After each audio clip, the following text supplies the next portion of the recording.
The Haunting of Lily's Inheritance Horror Story.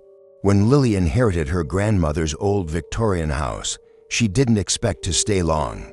It was far too quiet, too distant from the city's noise she'd grown used to. But the house had a strange pull and eerie stillness that whispered stay in the back of her mind. The first night, she dreamed of footsteps creaking down the hall. In the dream, a shadow stood outside her bedroom door, just watching. When she woke, the room was cold, and the faint scent of lavender, her grandmother's perfume, hung in the air. Days passed. The house seemed to shift around her. Hallways stretched longer than they should have. A mirror in the guest room briefly reflected someone standing behind her, someone who wasn't there. Then she noticed it, a seam in the wallpaper, hidden behind an old armoire in the hallway upstairs. When she peeled it back, she found a doorframe bricked over. Why would someone wall off a door? That night, Lily couldn't sleep. At exactly 3:33 a.m., she heard a soft, rhythmic tapping. She followed it barefoot, heart racing to the upstairs hall. The bricked wall pulsed, like it was breathing.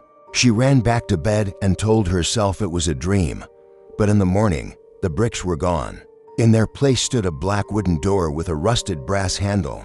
It hadn't been there yesterday. She tried to open it, but it was locked. The next night, it was ajar.